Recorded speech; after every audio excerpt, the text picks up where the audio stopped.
O som do metal se contorcendo foi a primeira coisa que registrei. Um grito agudo e prolongado que parecia rasgar o tecido da realidade. Depois veio o impacto. Uma força violenta que me jogou contra o cinto de segurança, roubando o ar dos meus pulmões e mergulhando o mundo numa escuridão salpicada de estrelas. Lembro-me de fragmentos, o cheiro de borracha queimada, o gosto de sangue na boca, o som distante de uma sirene se aproximando. E lembro-me com uma clareza aterrorizante do rosto de minha esposa, Mariana, quando me inclinei para beijá-la antes de sair de casa naquela manhã. Seu sorriso não alcançou seus olhos. Meu nome é Lucas Almeida, ou pelo menos era. Aos 45 anos, eu tinha construído uma vida que considerava um sucesso. Uma empresa de logística que comecei do zero, uma casa bonita em um condomínio fechado em Vinhedo, e um casamento de 15 anos com a mulher que eu amava mais do que a própria vida. Eu era um homem que acreditava na lealdade, no trabalho duro e na santidade das promessas. Mal sabia eu que, para minha esposa e seu amante, eu era apenas um obstáculo com uma apólice de seguro de vida muito generosa. Acordei em um quarto de hospital estéril, com um bip constante de monitores como trilha sonora. Uma dor surda pulsava na minha cabeça e meu braço esquerdo estava engessado. Mariana estava sentada ao lado da cama, segurando minha mão. Seus olhos estavam vermelhos, mas as lágrimas pareciam forçadas. Uma performance para as enfermeiras. "Oh, meu amor", ela sussurrou, a voz carregada de uma emoção que não soava genuína. "Eu pensei que tinha te perdido. Os freios." O mecânico disse que eles falharam completamente. Eu assenti, a cabeça pesada demais para falar. Os freios. Eu os havia mandado revisar na semana anterior. Impossível. Mas a maneira como ela me olhava, com uma mistura de alívio e... Seria decepção? Um calafrio percorreu meu corpo, mais gelado do que qualquer medicação intravenosa. Foi ali, naquele quarto de hospital com cheiro de antisséptico, que a primeira semente de uma dúvida terrível foi plantada. Eu não sabia ainda, mas minha morte vinha sendo meticulosamente planejada há 2 anos. E o acidente de carro foi apenas a primeira tentativa. Eles não contavam com uma coisa, que eu sobreviveria para usar o plano deles contra eles mesmos. Para entender a profundidade da traição, é preciso entender a profundidade do meu amor. Conheci Mariana Campos em uma conferência de negócios. Eu estava lá para fazer contatos para minha pequena empresa de entregas.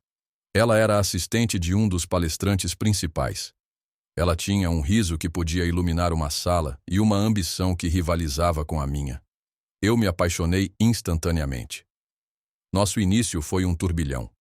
Saíamos para jantares, compartilhávamos sonhos sob céus estrelados e construíamos planos para o futuro. Eu trabalhava 18 horas por dia para transformar minha empresa de um homem só em uma força regional. Cada gota de suor, cada noite sem dormir, era para ela, para nós. Para dar a ela a vida que eu sentia que ela merecia. "Você não precisa se matar de trabalhar, Lucas", ela dizia nos primeiros anos com genuína preocupação. Mas eu via o brilho em seus olhos quando fechamos o negócio da nossa primeira casa, quando troquei meu carro velho por um sedã de luxo, quando as férias anuais se tornaram viagens internacionais. Ela amava o conforto, a segurança, e eu amava poder proporcionar isso a ela. Diego Ferreira entrou em nossas vidas como um amigo em comum. Ele era um consultor financeiro, charmoso, articulado e sempre com um conselho oportuno. Ele e Mariana se deram bem imediatamente. "Ele é tão inteligente, Lucas. Ele realmente entende de investimentos", ela me dizia. Confiei nele. Confiei nela. Ele se tornou um frequentador assíduo de nossos jantares, um confidente para Mariana, um amigo para mim. Ele me aconselhou sobre investimentos, sobre expansão de negócios e, ironicamente, sobre seguros de vida. Foi há cerca de 2 anos, por sugestão de Diego, que aumentamos significativamente minha apólice. "Com o crescimento da sua empresa, Lucas, você é o principal ativo. Você precisa proteger Mariana caso algo aconteça", disse ele com uma seriedade convincente. Mariana concordou veementemente. "É a coisa responsável a fazer, querido." A apólice foi fixada em 5 milhões. Na época, pareceu uma precaução sensata. Olhando para trás, Foi a assinatura da minha própria sentença de morte. As mudanças em Mariana foram sutis, quase imperceptíveis no início. Ela começou a passar mais tempo trabalhando até tarde com Diego, revisando nosso portfólio. Começou a ter um novo círculo de amigos do qual eu não fazia parte. Seu celular, antes deixado casualmente sobre a mesa de centro, agora estava sempre com a tela virada para baixo, protegido por uma senha que eu não conhecia. Quando eu perguntava, ela me acusava de ser ciumento e controlador. Você não confia em mim, Lucas, depois de todos esses anos? Ela dizia com os olhos cheios de uma mágoa fabricada que me fazia recuar imediatamente, sentindo-me culpado. Ela era mestre em gaslighting, antes mesmo de eu saber o que a palavra significava. Ela me fazia sentir que a distância crescente era minha culpa, que meu foco no trabalho nos estava afastando, que eu não era mais o homem divertido e espontâneo por quem ela se apaixonou. Eu tentei. Tentei mais do que tudo. Planejei fins de semana românticos que ela cancelava no último minuto por causa de uma emergência de trabalho. Comprei joias que ela usava uma vez e depois guardava. Eu a ouvia falar por horas sobre seus novos amigos e os planos de Diego para nosso futuro financeiro, sentindo-me cada vez mais um espectador na minha própria vida. Eu estava tão cego pelo amor, tão desesperado para acreditar que o casamento que eu valorizava ainda estava intacto, que ignorei todos os sinais. A frieza em seus beijos, a ausência de calor em seus abraços, as conversas por telefone que paravam abruptamente quando eu entrava em um cômodo. Eu via, mas não queria enxergar. Preferia a ilusão reconfortante à dura e fria verdade. A alta do hospital foi meu ponto de virada. Enquanto Mariana me ajudava a entrar em casa, sua preocupação parecia uma peça de teatro mal ensaiada. Ela me acomodou no sofá com almofadas, trouxe-me um copo d'água e depois se desculpou dizendo que precisava encontrar Diego para discutir alguns documentos urgentes. Descanse, querido. Estarei de volta em breve, disse ela, beijando minha testa. O beijo foi frio como gelo. No momento em que a porta se fechou, eu estava de pé. A dor na minha cabeça era um trovão, mas a clareza em minha mente era como um relâmpago. Eu precisava de provas. A paranoia não era suficiente. Lembrei-me do sistema de segurança que instalei há 1 ano. Câmeras de alta definição cobrindo a entrada, a sala de estar e a área da piscina. Mariana havia reclamado da invasão de privacidade, mas eu insisti, citando a segurança do bairro. O sistema também tinha gravação de áudio e tudo era carregado para um servidor seguro na nuvem. Ela provavelmente havia se esquecido disso. Fui para o meu escritório, o coração martelando contra as costelas. Sentei-me em frente ao computador e acessei o portal de segurança.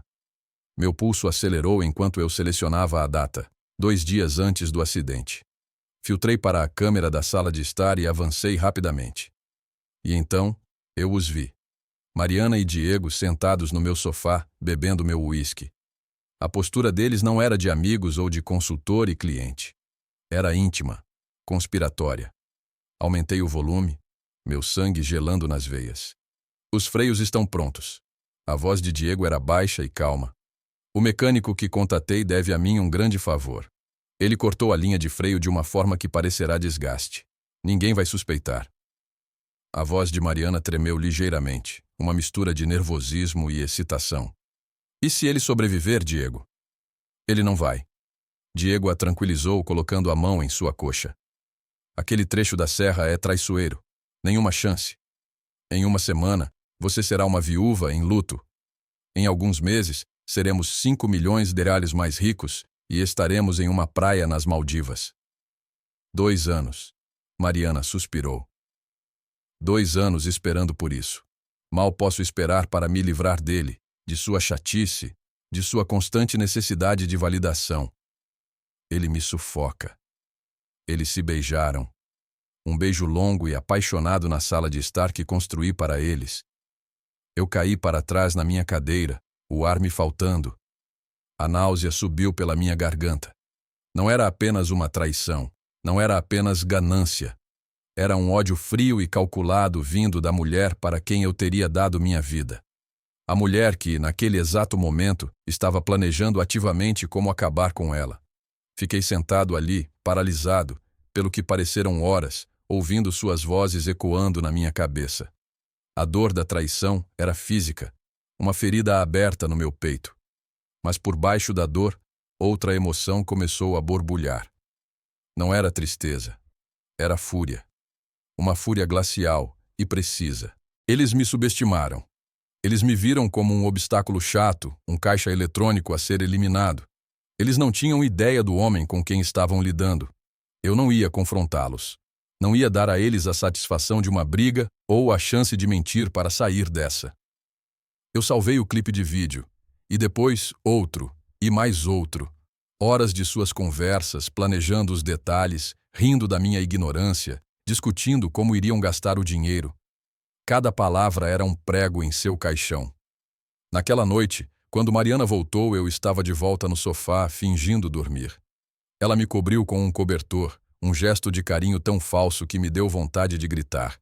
Em vez disso, permaneci imóvel, respirando fundo e devagar, e comecei a formular meu próprio plano. Eles queriam que eu morresse? Tudo bem.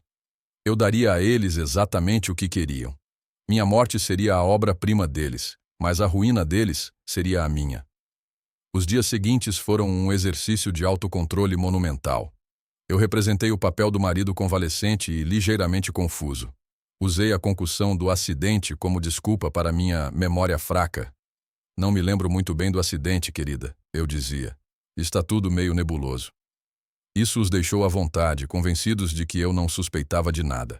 Enquanto isso, minha mente trabalhava em alta velocidade. O primeiro passo foi garantir meus ativos. Contratei discretamente, através de um intermediário, um advogado especializado em crimes financeiros e um investigador particular. Transferi a maior parte dos fundos da minha empresa para uma nova conta em um banco diferente, sob uma nova holding. Vendi ações, liquidei investimentos, transformando tudo em ativos fluidos e irrastreáveis. O segundo passo foi lidar com o seguro de vida, a peça central do plano deles. Uma simples ligação para cancelar a apólice ou mudar o beneficiário os alertaria. Eu precisava de algo mais sutil, mais poético. Foi meu advogado, Dr. Carvalho, um homem astuto com olhos que não perdiam nada, que encontrou a solução. A apólice tem uma cláusula de contestabilidade de 2 anos que já passou, explicou ele em seu escritório silencioso. Mas qualquer alteração material, como uma mudança de beneficiário, requer a assinatura de ambos, a menos que haja um divórcio. No entanto, a apólice também tem uma cláusula sobre fraude. Se o beneficiário estiver implicado na morte do segurado, o pagamento é anulado. Isso não é suficiente, eu disse. Eu não quero apenas que eles não recebam o dinheiro. Eu quero que a ganância deles seja a armadilha que os prenda. Dr. Carvalho sorriu levemente. Então, vamos dar a eles corda suficiente para se enforcarem. O plano era engenhoso. Eu não alteraria a apólice. Eu morreria. Mariana, como beneficiária, faria a reivindicação. A seguradora, como é procedimento padrão para um pagamento de 5 milhões de reais, iniciaria uma investigação completa. E era aí que entraríamos. Eu forneceria anonimamente ao investigador principal da seguradora, um ex-policial federal que Dr. Carvalho conhecia, o vídeo da câmera de segurança. A seguradora e a polícia trabalharão juntas, disse Dr. Carvalho. Eles vão deixá-los pensar que está tudo correndo bem enquanto constroem um caso de fraude e conspiração para homicídio. O clímax será quando eles forem chamados para assinar os papéis finais do pagamento. Enquanto os aspectos legais e financeiros estavam sendo cuidados, eu planejava meu desaparecimento. Eu precisava de uma morte que não deixasse um corpo, pelo menos não imediatamente. Um acidente de barco em alto mar era a escolha perfeita. Eu era um marinheiro experiente, e meu barco, o Liberdade, estava ancorado na marina em Ilhabela. Usei as semanas seguintes para me preparar. Sob o pretexto de precisar de ar fresco para minha recuperação, fiz várias viagens para a casa de praia. Levei suprimentos, roupas, documentos falsos que meu investigador providenciou. Uma nova identidade completa. Configurei contas no exterior. Cada detalhe foi meticulosamente planejado. Mariana e Diego ficaram exultantes com minha nova paixão pela vela. É tão bom ver você voltando a ser você mesmo, querido. Mariana dizia, mal contendo a alegria de saber que eu estava me dirigindo voluntariamente para a armadilha deles. Eu os ouvi em uma nova gravação, rindo de como eu estava tornando as coisas fáceis para eles. Ele vai sair sozinho, disse Diego. Um pouco de mau tempo, uma onda inesperada, uma tragédia. Ninguém jamais saberá. Na minha última noite em casa, olhei para Mariana dormindo. Por um instante, uma pontada de tristeza me atingiu. A mulher que eu amei, a vida que construímos, tudo tinha sido uma mentira. Mas a tristeza foi rapidamente substituída por uma determinação fria. Ela fez sua escolha. Agora eu estava fazendo a minha. Deixei um bilhete na mesa de cabeceira. Querida, fui velejar. Preciso de um tempo para limpar a cabeça. Volto em alguns dias. Te amo. As últimas 2 palavras foram as mais difíceis de escrever. Saí de casa antes do amanhecer, deixando para trás a vida de Lucas Almeida para sempre. A viagem para Ilhabela foi surreal. O mundo continuava como sempre, mas eu era um fantasma dirigindo por ele. Cheguei à marina, preparei o Liberdade e zarpei sob um céu que prometia uma tempestade mais tarde. Era perfeito. Naveguei por horas para bem longe da costa, para uma área conhecida por suas correntes fortes. Quando a tempestade começou a se formar no horizonte, era hora. Enviei uma última mensagem de texto para Mariana. O tempo está virando. Está ficando perigoso aqui. Te amo. Então, executei a fase final. Ativei o sinal de socorro do barco. Sabotei o motor de uma forma que indicaria uma falha catastrófica. Joguei alguns dos meus pertences, uma jaqueta, um diário de bordo, ao mar para serem encontrados mais tarde.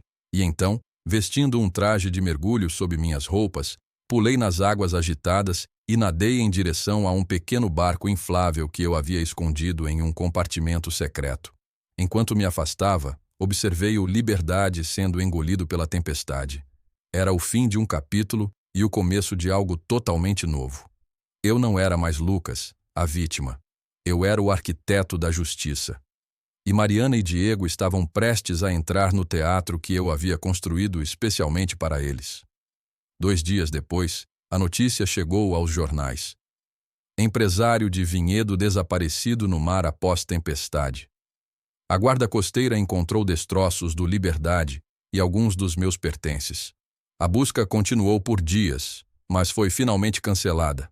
Fui declarado desaparecido, presumivelmente morto. De meu refúgio seguro em uma pequena cidade na costa do Uruguai, eu monitorava tudo.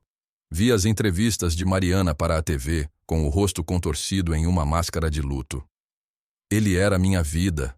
Ela chorava para as câmeras. Eu não sei como vou continuar sem ele. Diego estava ao seu lado, o amigo solidário, segurando sua mão. A performance deles era impecável. Eles esperaram um respeitável período de 6 meses, preenchido com postagens de luto nas redes sociais e memoriais para o amado Lucas, antes de darem o próximo passo. A reivindicação do seguro foi feita. Foi exatamente como o Dr. Carvalho previu. A seguradora, a Segura Vida Brasil, designou seu melhor investigador, um homem chamado Inácio, para o caso. Anonimamente, através de um e-mail criptografado, enviei a Inácio o primeiro clipe de vídeo. A legenda era simples. Nem tudo é o que parece na trágica morte de Lucas Almeida. A reação foi imediata. A investigação da seguradora tornou-se mais intensa, mas para Mariana e Diego, tudo parecia proceder normalmente. Eles foram entrevistados, forneceram documentos, representaram seus papéis de forma brilhante. Começaram a gastar. Um carro esportivo novo para Diego, joias caras para Mariana. Eles colocaram nossa casa à venda, planejando se mudar para um apartamento de cobertura em São Paulo assim que o dinheiro da herança chegasse.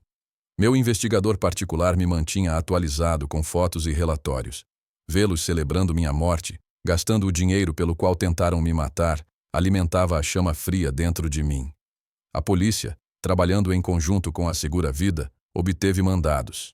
Eles grampearam os telefones de Mariana e Diego, rastrearam suas finanças e os colocaram sob vigilância. A rede estava se fechando e eles estavam dançando alegremente em direção ao centro dela. Finalmente, a ligação que eles esperavam chegou. Era de Inácio, da Segura Vida. Senhora Almeida, tenho ótimas notícias. A diretoria aprovou o pagamento de sua apólice. Só precisamos que a senhora e o senhor Ferreira, como seu consultor financeiro, venham ao nosso escritório principal na Avenida Paulista para assinar a documentação final. O dia do acerto de contas havia chegado. Eu voei de volta para São Paulo, usando minha nova identidade, e me encontrei com o Dr. Carvalho e a equipe de polícia. A sala de conferências no 3º andar do prédio da Segura Vida estava preparada. Câmeras ocultas, microfones e uma equipe de detetives em uma sala adjacente. Eu me sentei na cabeceira da longa mesa de mogno, o coração batendo com uma mistura de ansiedade e uma satisfação sombria. Às 14h em ponto, a porta se abriu. Mariana e Diego entraram sorrindo, exalando vitória. Seus sorrisos congelaram no instante em que me viram. O rosto de Mariana passou por uma dúzia de emoções em um segundo. Choque, descrença, confusão e, finalmente, puro terror.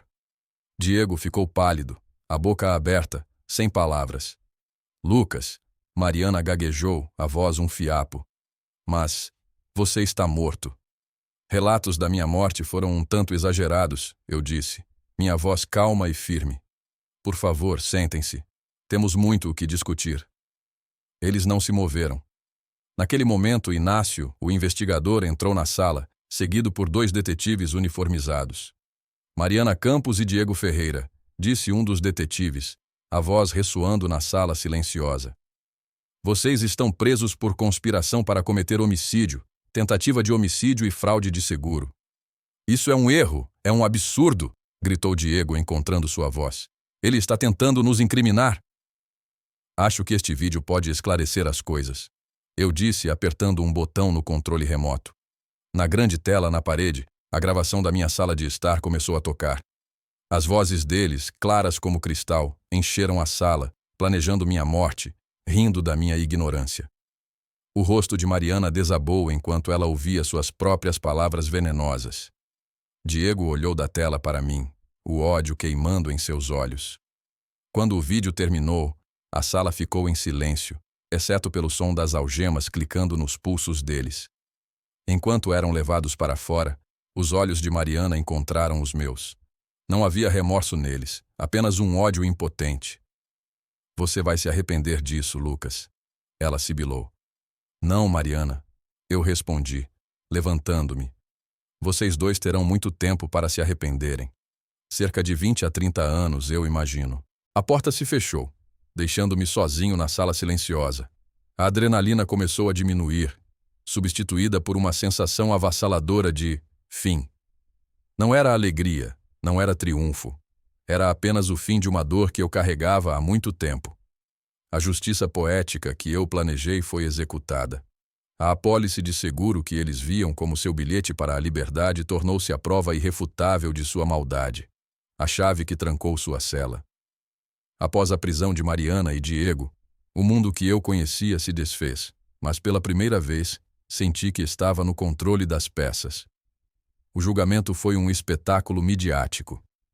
O caso do barco fantasma, como a imprensa o apelidou. As evidências eram esmagadoras. As gravações de vídeo, os registros financeiros, o testemunho do mecânico que confessou ter sido coagido por Diego a sabotar meu carro. Eles foram condenados em todas as acusações, sentenciados a longas penas de prisão. Eu não compareci à leitura da sentença. Para mim, o capítulo já estava encerrado naquele dia, na sala de conferências. Vender a casa foi a primeira coisa que fiz. Cada cômodo guardava a memória da traição, um eco de risadas falsas e planos sussurrados. O novo proprietário demoliu-a para construir uma nova, e eu senti uma estranha satisfação ao passar e ver o terreno vazio, pronto para um novo começo. Minha empresa, que eu havia protegido, floresceu. Mas meu coração não estava mais nela. Vendia para um conglomerado maior, garantindo que meus funcionários fossem mantidos e bem cuidados. Com os recursos, eu estava livre. Livre de verdade, pela primeira vez na vida. Não voltei para o Uruguai. Em vez disso, encontrei um novo lar no sul do Brasil, em uma pequena cidade cercada por montanhas e ar puro. Comprei um pequeno pedaço de terra com uma cabana simples e um riacho. Aprendi a encontrar alegria nas coisas simples. O cheiro da terra depois da chuva, o calor do sol no rosto, a companhia de um cachorro vira-lata que adotei e chamei de Liberdade. Houve noites, é claro, em que a dor voltava, a memória de quem eu pensei que Mariana era, a vida que eu pensei que tínhamos. O luto por uma ilusão é um tipo estranho de luto. Mas, com o tempo, as memórias ruins desvaneceram-se, substituídas por uma paz tranquila. Eu aprendi que a confiança, uma vez quebrada de forma tão catastrófica, é difícil de reconstruir. Não procurei um novo relacionamento. Talvez um dia, mas por enquanto, meu foco era curar a mim mesmo. Encontrei um novo propósito, não em ganhar dinheiro ou construir um império, mas em viver autenticamente. Comecei a trabalhar como voluntário em um centro de resgate de animais local e descobri uma paixão por marcenaria, criando móveis com minhas próprias mãos. A maior mudança foi interna. O homem que vivia para agradar aos outros, que media seu valor pelo sucesso material e pela aprovação de sua esposa, havia morrido naquele barco. Em seu lugar, nasceu um homem que entendia seu próprio valor, que encontrava força na resiliência e paz na solidão. Eles tentaram tirar minha vida por dinheiro. Ao fazerem isso, eles me deram algo que dinheiro nenhum pode comprar. A chance de começar de novo, de me redescobrir e de construir uma vida baseada não em ilusões, mas na verdade sólida e inabalável de quem eu realmente sou. A apólice de seguro de vida era para me matar, mas, no final, foi o que me deu a vida de volta. O que você faria se descobrisse que a pessoa que você mais ama estava planejando te trair da forma mais terrível possível? Você acha que a minha vingança foi a melhor maneira de lidar com a situação, ou haveria outra forma? Deixe sua opinião nos comentários abaixo. Eu quero muito saber o que você pensa. Se você gostou desta história, por favor, clique no botão curtir e se inscreva no canal. Assim você não perde nenhuma história emocionante que postamos diariamente aqui. Sua interação é muito importante. Deixe um comentário com uma classificação de 1 a 10 para esta história, para mostrar o quanto você gostou, porque assim eu consigo trazer mais vídeos que sejam interessantes para você. Não se esqueça de conferir o outro vídeo incrível que está aparecendo na sua tela agora. Até breve. M.